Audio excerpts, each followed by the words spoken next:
Hello, my name is Steve Carpenter. Welcome to Building a Portrait.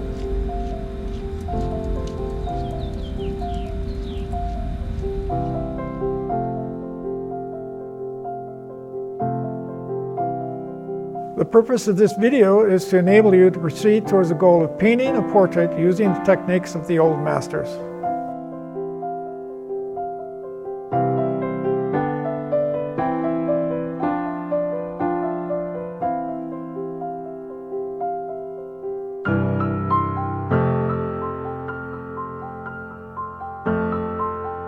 We will cover the same information I teach in a 9-week course in my studio. I will demonstrate the creation of the grisaille, the charcoal drawing, which becomes the underpainting.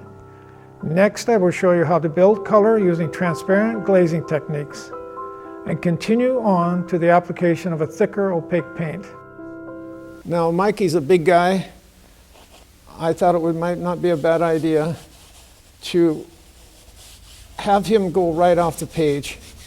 We're going to push him right off the page. I want him to bleed up here. I want him to bleed, and Mike has an overhang on his eyelid, but that still will have form. Now, here I have a nice round form. I'm going to get I'm going to sharpen it up over here. I'm going to come over and find out what could be an attractive element for this job. This is our cast shadow. Remember we were talking about our cast shadow. These are our cast shadow. I'm going to install this. There's a beautiful form in here. I'm going to be one with the form, understanding the form. And when we get into paint, we will be running our richest colors right up in the middle, right through here. So they'll come out at the viewer. And then, of course, we'll be saturating our right side with our light. Anyway, what we're going to try to do, and what we will do, is to eliminate the white of the canvas so we can understand better our color. Get my color going right here. Okay. We get a nice, rich, remember I was telling you about bringing our color on the edge? I don't see this. We don't see it in the model, but it just makes the transition that much more beautiful. See that little glow? Whoopee. It's a nice little glow there. You see the transition is made here. And I'm not going to paint into there. I'm not going to paint over here. I'll have one or two touches. Now again, we always move from our darks to our lights. It's like we're going to turn on a light here. We're going to turn on the light and we're going to flood this beautiful imagery with light. Now I want to keep that beautiful color. That's my transition. That's my transparent. We have transparent, transparent, and transparent. Okay, it's going to be moving one against the other.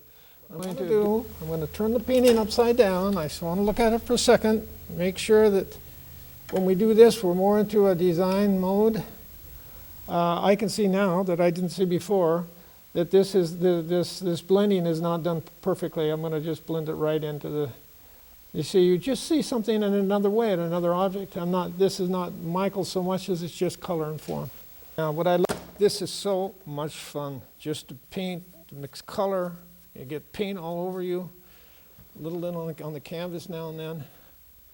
If I'm going to throw a light here, in reality, when you have the model like Michael here, it looks like this is really light here. It's because it's entouré. We have dark all around. Well, you don't want to go and use this over here. It'll just scream out. So you just make them. These are all accents now. These are all highlights. I want to say these are all highlight colors now. We do all this painting to get to this time in the canvas where we can make it kind of punch it up. We're just going to touch a little bit down here. Very little. You need very little. I mean, you're going to be able to. You want to determine the size of the pupil. This is his personality right here. Mike never combs his hair. I want to open that up a little. And I want to get a little more of a reed up in here, just so we flesh out this area that it comes together. There we go. That's more of the personality we're looking for. We must understand what it is that we are painting, how to interpret it, and what tools and methods are needed. After we acquire the methods and abilities, then we can embark on making art. Then we ask ourselves, what is it that we want to capture? What is the essence of that which we perceive?